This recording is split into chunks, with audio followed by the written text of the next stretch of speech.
श्रीराम समर्थ. सर्वांना नमस्कार. मी मी वास्तुविशारद वर्ग 10चा विद्यार्थी आणि आता वास्तुभूषण वर्ग 2चा विद्यार्थी आहे. तर मी हा व्हिडिओ माझ्या वास्तुविशारद ज्यांनी कंप्लीट केलं त्यांच्यासाठी आहे किंवा जे करतील त्यांच्यासाठी आहे की तुम्ही वास्तुविशारद वर्ग झाल्यानंतर वास्तुभूषण हा वर्ग नक्की करावा, कारण त्यामध्ये आपल्याला वेगवेगळ्या एनर्जीचा अभ्यास करायला मिळतो. वास्तुविशारद हा पूर्ण म्हणजे वास्तुशास्त्र, भवनशास्त्र या सगळ्या गोष्टींचा डिटेल अभ्यास आहे. पण त्याच्याही पुढे जाऊन वास्तुभूषणमध्ये वेगवेगळ्या प्रकारच्या एनर्जीज आपल्या भोवती असतात, भवनात असतात, वास्तूमध्ये असतात.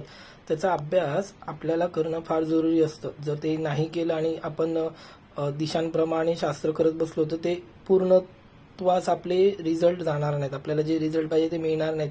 कारण का त्यासाठी वास्तुभूषणमध्ये ज्या वेगवेगळ्या गोष्टी आणि टेक्निक शिकवलेल्या आहेत त्याचा उपयोग करणं, वास्तूचा अभ्यास करताना किंवा निरीक्षण करताना त्या गोष्टींचा उपयोग करून घेणं फार जरुरी असतं.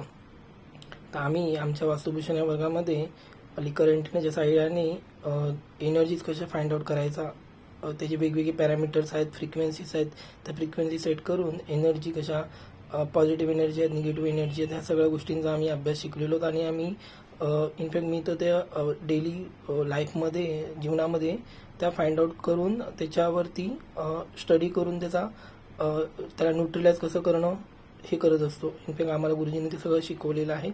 आणि प्लस लिकर अँटिना जरी नसेल तरी आम्हाला आपल्या शरीरातली 7 चक्र ॲक्टिवेट कशी करायची, त्यांचा यूज कसा करायचा, प्लस आम्हाला प्राणी किलिंग शिकवलेली आहे. त्याने आपण त्या विद्येचा व्यवस्थित अभ्यास केला तर वास्तूच्या आराखड्यावरती केवळ हाताने आपण त्या वास्तूतले दोष शोधून काढू शकतो. इनफॅक्ट वास्तूतले नाही तर आपण व्यक्तीच्या शरीरामध्ये असलेले दोषही आपण शोधून काढू शकतो. हे आम्ही लाईव्ह त्याची ट्रेनिंग गुरुजींकडून घेतलेली आहे. आणि वास्तुभूषणमध्ये आम्हाला गुरुजींनी एक दीक्षा दिली आहे मेडिटेशनची. ती अद्भुत आहे. ती मला नाही वाटत मी कधी उभ्या आयुष्यात कधी विसरणार. कारण का ते एक वेगळा एक्सपिरियन्स आहे. तो जेव्हा डोळे मिटून ते फील करतो ते अजूनही मला जाणवतं ते.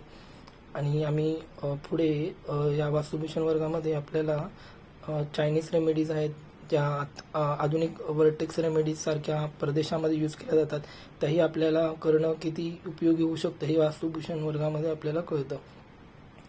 तर मला असं वाटतं की वास्तुभूषण हा एक पूरक कोर्स गुरुजींनी डिझाईन केलेला आहे. त्याचा लाभ आपण सर्वांनी घेतला पाहिजे. नुसतं वास्तुविशारद करून न थांबता प्रॅक्टिकल लाईफमध्ये जर वास्तू व्हिजिट करताना वास्तुभूषणचाही पूर्णपणे उपयोग केला जाऊ शकतो. आणि आपली पेड जी फीज आहे ती आपण अपग्रेड करू शकतो. तर बस मी एवढं सांगून थांबतो. ऑल द बेस्ट सर्वांना. थँक्यू.